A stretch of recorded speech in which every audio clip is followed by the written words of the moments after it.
Good morning. It's my pleasure to welcome you to the beautiful Church of the River. Our official name is First Unitarian Church of Memphis. Please enjoy the gorgeous view.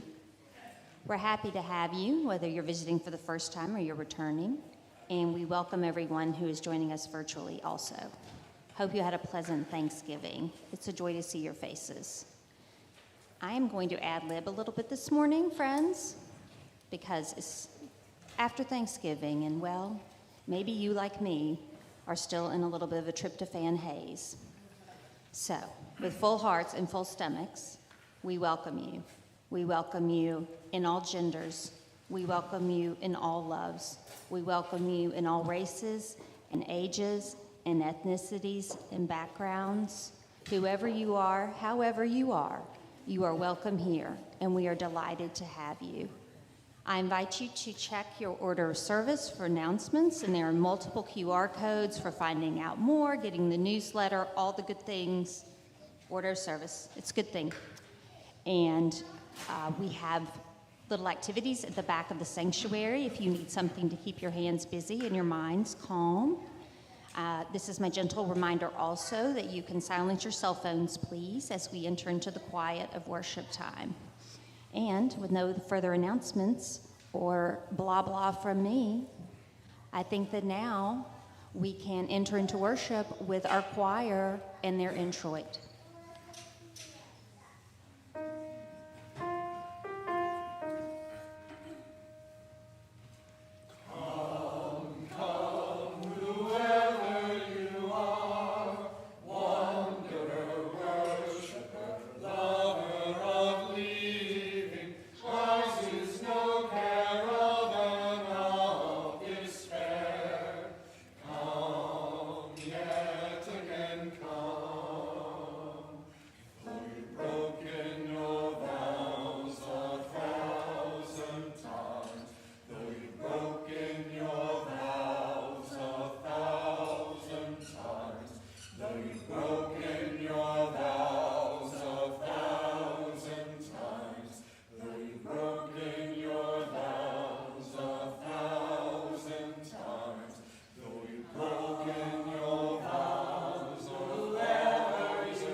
Good morning. Good morning.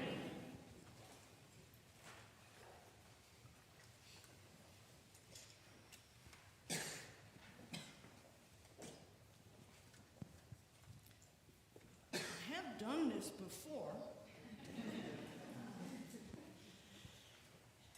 It's just been one of those weeks this morning, you know? But it's good to be with you. Welcome. My name is Lynn Hopkins. It is my great honor to serve this congregation as its interim minister as we gather here on the unceded land of the Chickasaw and Quapaw peoples. It's Advent, and that's a lot of stuff. I would like to first of all, remind you that we are in the midst of our pledge drive, and you've got these cards in the basket. If you have not yet completed a pledge. We have a finance committee that works very hard at preparing a budget, and they just really need some information from you so they know where to start. It's a chore, but it's necessary for our well-being.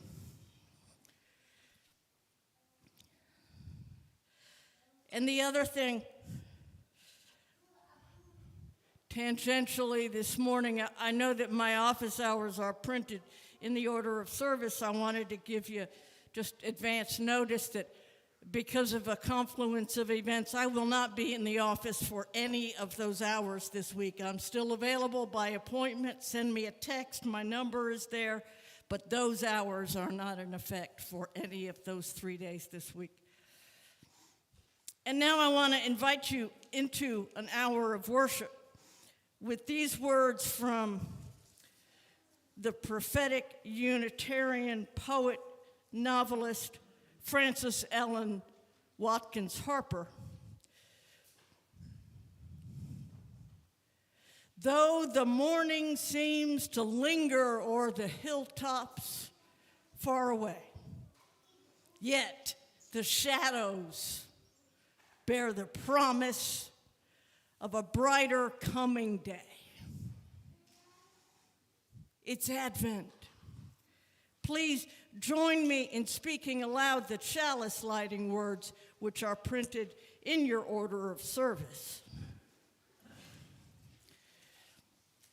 We light this chalice for the challenge of freedom, the goal of equality, and the warmth of community.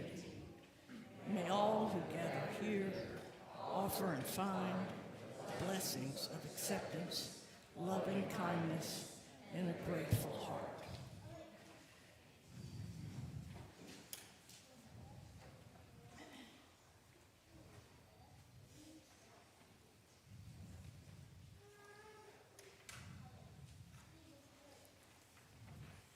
Please, if you will rise as you are willing and able, and join with me in singing number 226 from the Gray hymnal, People Look East.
Kids,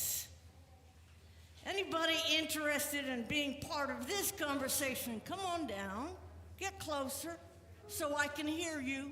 You can hear me, I got a mic on, but I can't hear you.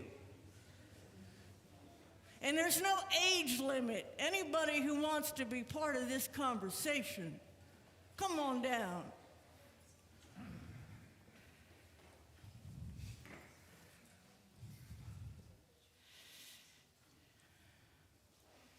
So, Thanksgiving is over, huh? Did you eat a lot? You love Thanksgiving? What's your favorite food? Turkey. All right. We all have our favorites. And holidays are usually about feasts, big meals. We got one coming up too. Christmas. Santa brings you presents. If you're lucky, he gives you what you want. Oh, yeah. If you're not nice, he gives you coal. Christmas. But you know what?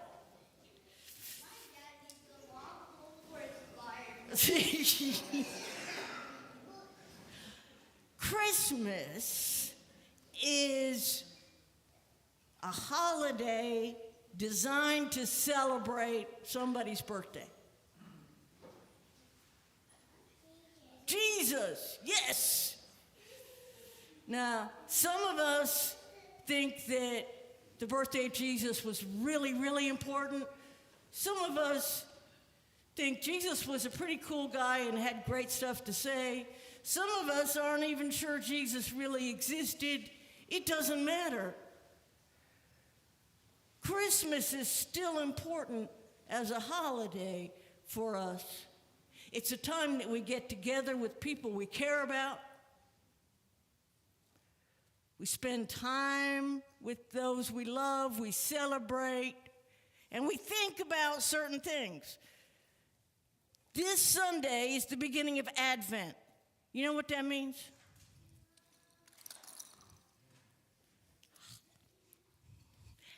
Advent literally means coming toward. It comes from Latin. It means coming toward. The season of Advent means we are coming toward Christmas.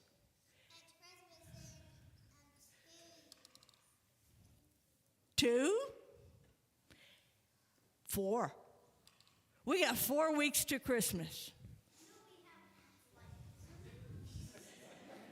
No, see, look at this. We got this. Did you notice this? This big old thing up here? This is an Advent wreath. It's a wreath. It's evergreens in a circle. That's what a wreath is. But this is an Advent wreath. And we put candles in it. Purple. Purple. Purple. And one pink. And as the weeks go by, we'll talk about each one of those. But we're going to light one of these candles every Sunday until Christmas. And each Sunday, we have a theme. And for the first Sunday of Advent, hope. Hope is our theme. And I don't mean hope like, oh, I hope I get that new bike for Christmas. It's not that kind of hope. It's the kind of hope that, like, when you feel really sick and you just, like, can't get out of bed, you know that if you rest and take your medicine, you're going to feel better later. That's the kind of hope we're talking about. The kind of hope that when you're really, really sad and you just don't want to talk to anybody, you still know somewhere in your brain that later on you're going to want to go out and play with your friends again. That's a special kind of hope. It's not hope we have in our brains, it's hope we have in our hearts. Now, I need some help. Who's going to light the first candle for me? Oh, I got too many volunteers. All right, you're up today just because you're closest, so you got lucky. Sometimes it's just lucky. Take this and come over here. I'm going to guide you. Stick that candle right in there and light it. Good. Now, very carefully and slowly, use that candle to light the candle of hope. There it is. All right, now blow that one out, and we're done. Beautiful.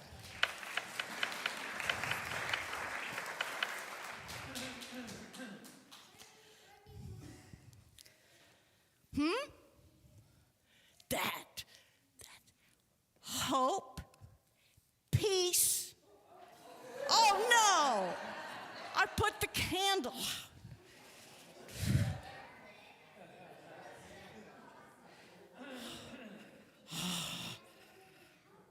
Who says I'm full of hot air? All right. We got hope. We got peace. We got joy. And we got love. And those are going to be the weeks to come. And for now, all y'all grown-ups, join with me in blessing these kids. You are beloved. You are sacred. You are powerful. Go in peace.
All right, I'm going to shift the order a little bit this morning and invite our Canvas speaker now, Drew LeBeau, to come and give us some words.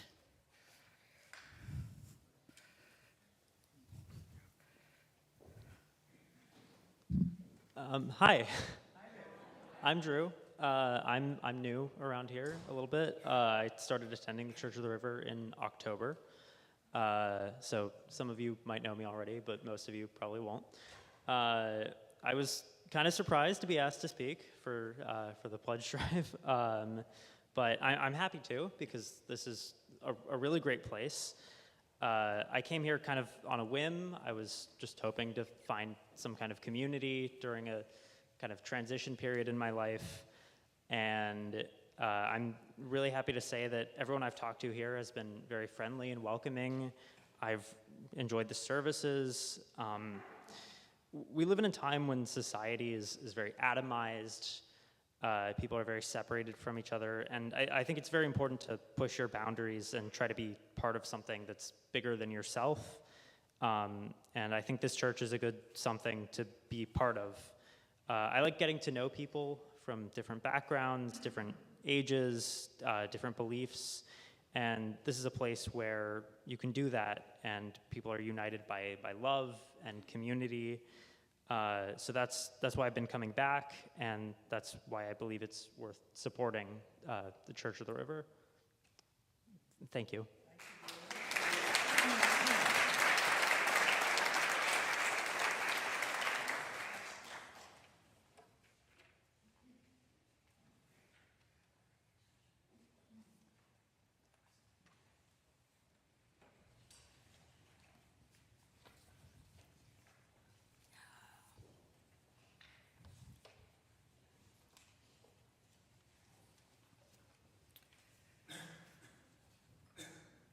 In this basket, in addition to your pledge cards, you've also got the blue slips in which you have been invited and are invited again to record anything that you would like spoken aloud or held in silence during our recognition of joys and sorrows which will follow.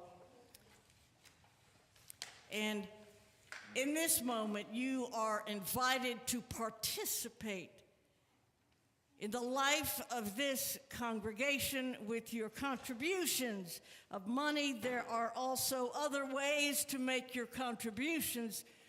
In the announcement slip in your order of service, those are all laid out. As we pass the baskets, I hope that you will be as generous as you are able.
This is a moment in our service when we join in a ritual of communal prayer, of holding close lifting up and letting go the things that we carry with us through the week.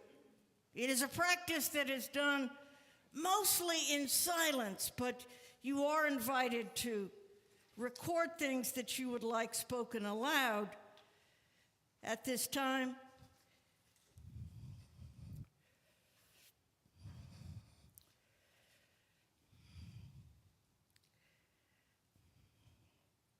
And I want to lift up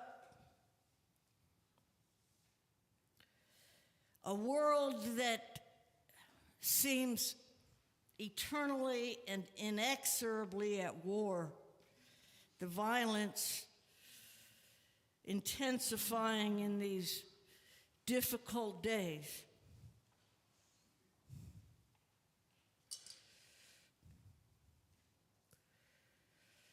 And also for family members and friends who struggle with health challenges and injuries this morning.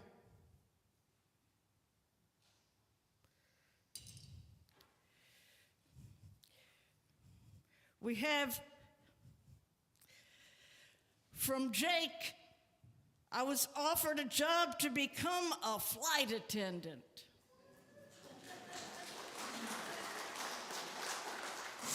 I think I'm going to take it, which means I would move and not attend church as regularly as I'd like, so that is a combined joy and sorrow. And from James, choir joys this week. Courtney got a job.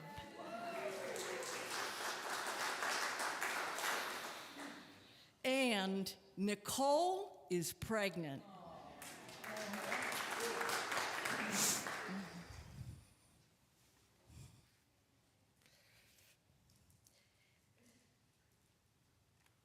I invite you to come if you would like to take a stone from the bowl and release it into the cleansing waters of our gathered community.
Join me now, if you would, in a moment of prayer.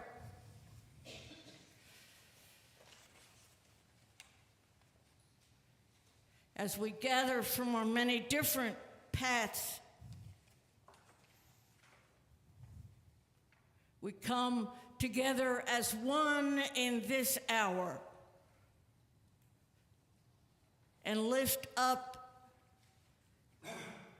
the pains and struggles and worries that we carry in our own hearts and that are carried by those we love. All of those things known and unknown, spoken and unspoken. For we are gathered in witness to and worship of the power of transforming love. We lift up also our connections. May they be strengthened, reinforced, and enlarged, both in grief and in celebration. Grateful as we are to have friends with whom we can laugh and celebrate, as well as those with whom we can weep and embrace. May we continue to take the next step even when there seems to be no light on the staircase. May we continue to move forward in faith, in gratitude, and in hope. Amen. Please join me in our congregational response. If you would remain seated as we sing together number 123 in your gray hymnal, Spirit of Life.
Christmas is a complicated season for me. Because while, yes, absolutely, I love me some Jesus, don't get me wrong, the ways in which I was raised to honor and celebrate the birth, death, and resurrection of Jesus do not make sense to me today.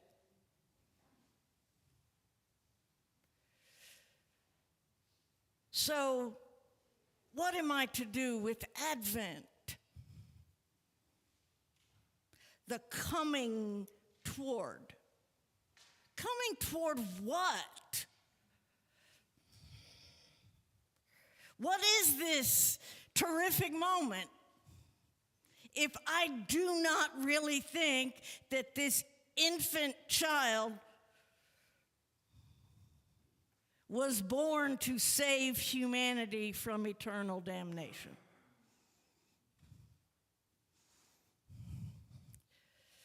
So I turn to those themes: hope, peace, joy, and love. Now that makes sense to me. I get that. And really, Christmas, and especially Advent, but I think Christmas too, is a way that a particular group of people found to mark, celebrate, and reinforce some eternal and necessary truths. The Christmas story may be unique to Christianity, but frankly, there was nothing new about a God coming to earth and having a baby with the human woman. I mean, those stories go back forever. And so we get the early writers of Scripture taking that motif and weaving it into the tale of this great teacher. I got no problem with that. And for those who really need to cling to, those who really find value in the story of the virgin birth, conception by means of the Holy Spirit, you go for it. That's fine. I got no problem with that. It doesn't work for me, but there's nothing wrong with that. I mean, some of my very favorite people on earth really, really believe that.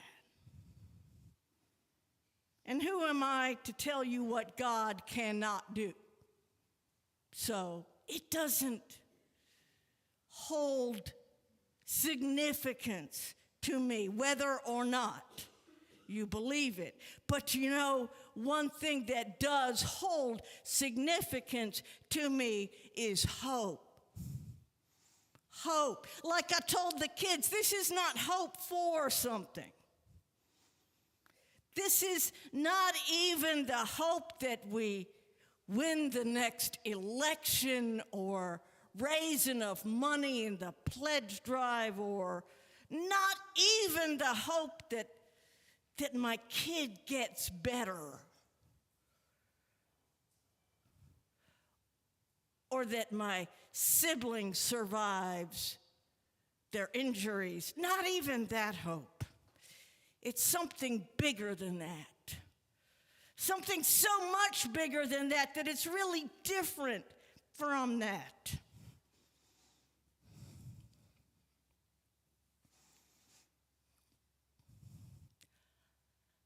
This is not a hope for something,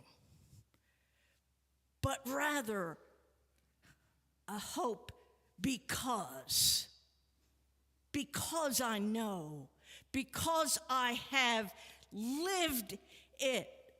On my very first Sunday here, I told you a little bit about things that I believe, even though I know they're not true, and things I know to be true, even though I can't believe them.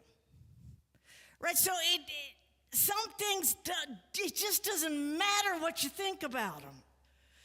Some things you have to live. One of the most influential teachers of my adolescence was a Methodist minister who, when I asked him about this resurrection story, he said, "Oh, you can't believe in the resurrection. It's too absurd.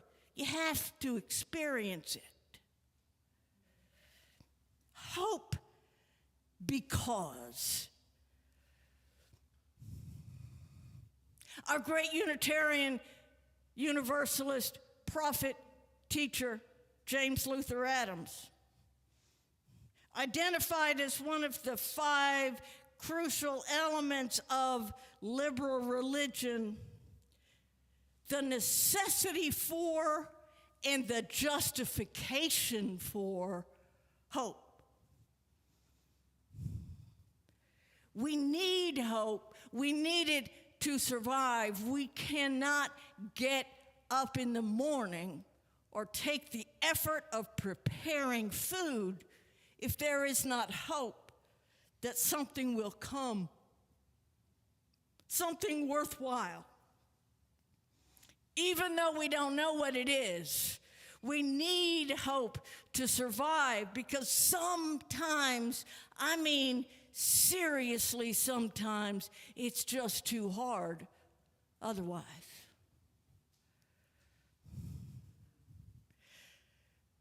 We need to believe that there is something worthwhile,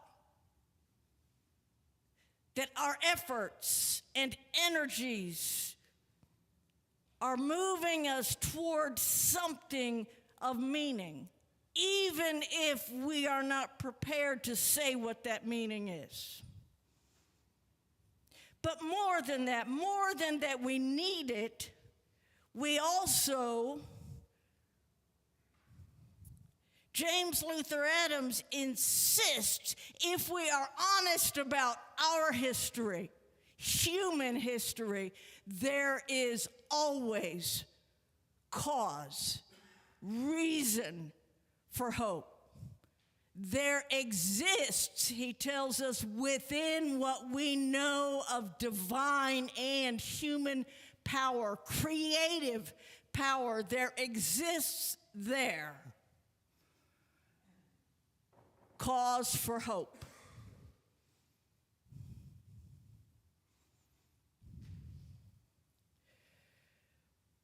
James Luther Adams was not a guy who didn't know what he was talking about.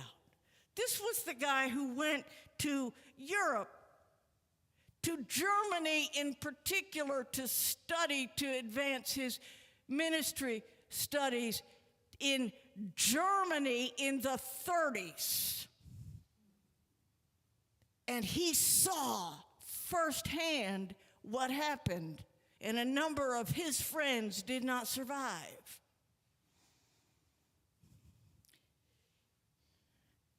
He was not an idle optimist. He knew that in the times when we are most inclined to give up hope or denounce it as naive, in those times precisely is when our energy is most needed to push forward. There's a line, my very favorite line, it always catches me a little bit, from the Black National Anthem, Lift Every Voice and Sing. There's a line that refers to surviving the horrors of chattel slavery. It talks about the time when hope unborn had died. Take in that image.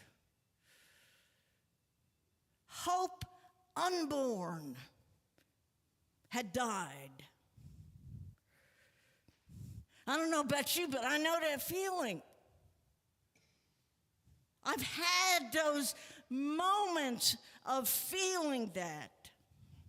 And although my family history involves none of that level of suffering and oppression, I can feel the poetry of that line.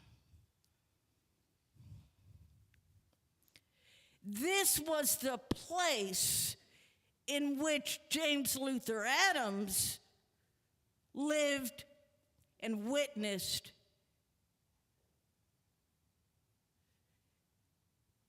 as the Nazi regime took hold in Europe and took lives literally by the millions.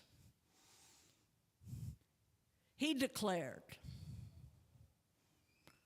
there is within the history, if we're honest about it, the history of divine and human power, that creative power, there is always cause for hope.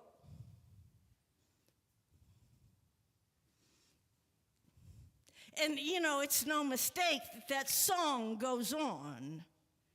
Yet with a steady beat have not our weary feet come to the place for which our fathers sighed. right? There is no hope, or rather, no objective justification for believing that we will come through this intact. And yet, always, history, immediate history, my own personal life history. I've got no business standing here before you and speaking. Our nation's history. My God, the things we have been through. And may yet see the worst. And world history, the things that human beings have endured and inflicted. And on we go. We do not know what comes. We cannot know.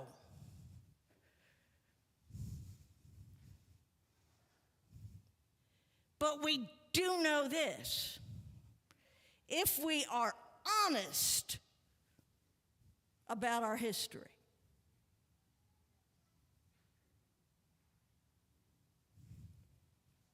there is always evidence of the divine and human creative power that remains the justification for hope.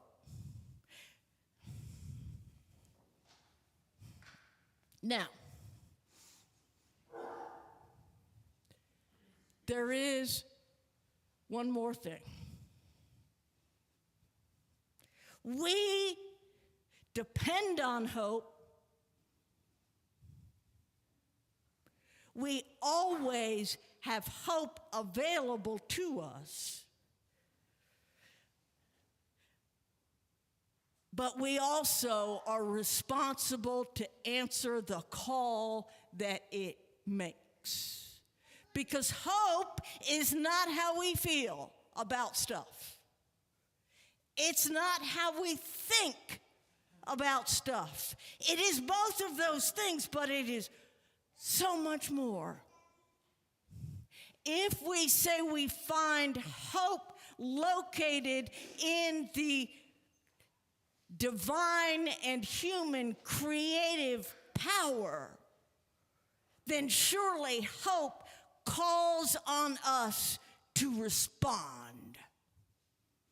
I said this morning in our discussion of the history of Unitarian Universalism, the reason that we are a small movement, and I believe always will be, is because of what Unitarian Universalism demands of us.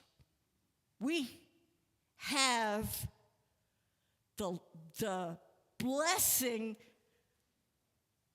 of eternal, persistent, reliable hope, because we can look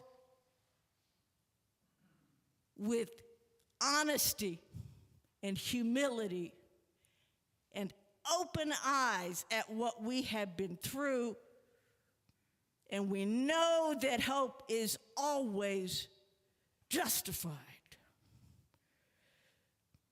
But in response to that, what we are called to be in this world is responsible to ourselves and one another. We are responsible for ourselves as individuals and as congregations, and we are responsible for one another as individuals and congregations.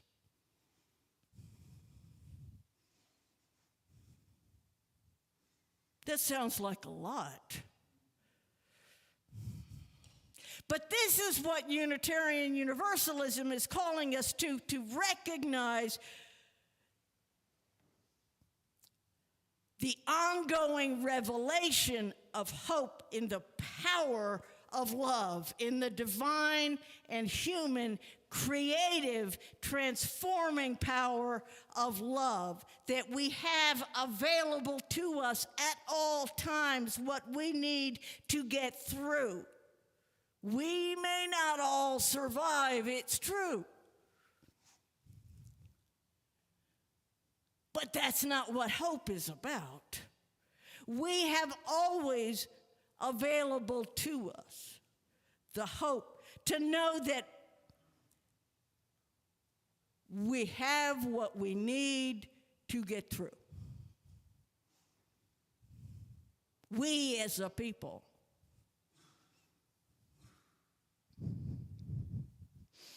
And when we know that, as soon as we know that, we are awakened to the necessity of caring for one another. It is possible in our postmodern technological society to live our entire lives without any contact, any meaningful contact at least, with another human being. It is possible to do that and still be a productive citizen economically and politically speaking. It is not possible to do that and be a Unitarian Universalist. Because what we are called to do, what this persistent, eternal, reliable hope calls us to, is that we are responsible. We don't get to blame God for this. I mean, it's cool that we don't have to worry about what God wants us to eat and wear and who to have sex with and all the things, right? That's great. Celebrate that. But it also means we do not allow ourselves the luxury of blaming an entity of judgment. We are responsible for one another. Without that connection, that interdependence, that covenant, you can't be a Unitarian Universalist. You can celebrate all the principles and all the values and recite things by heart and play Spirit of Life by ear, but you cannot be a Unitarian Universalist without covenant.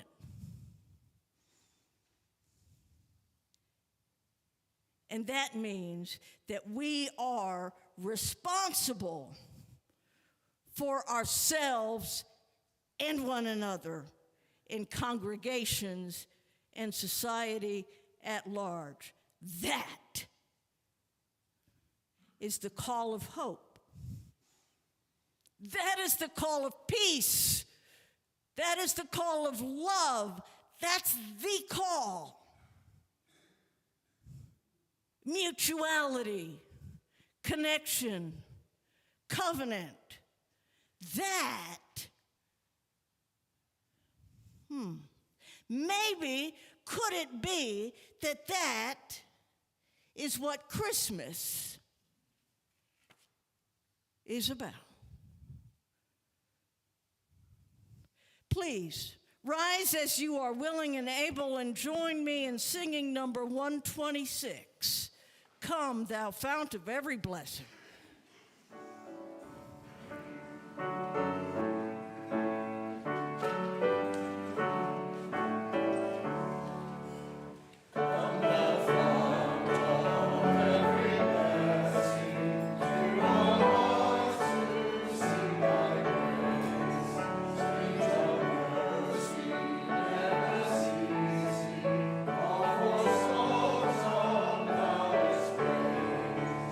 Oh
invite you to join me in saying our closing words as we extinguish the chalice.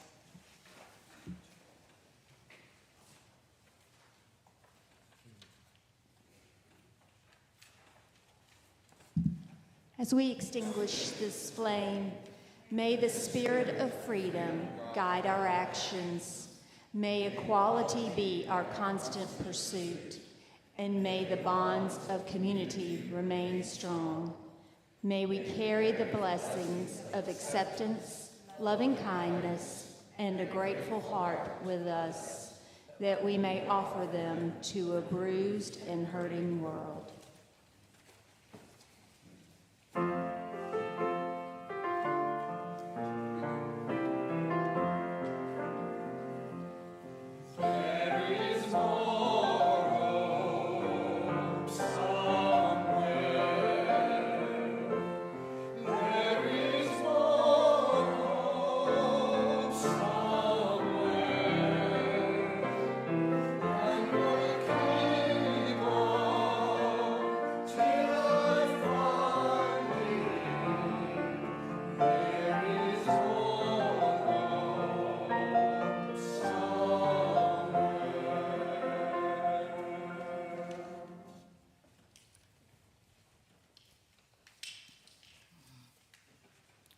May the blessing, encouragement, and call of abiding hope be with you and lead you forth. Our service has ended. May our service begin.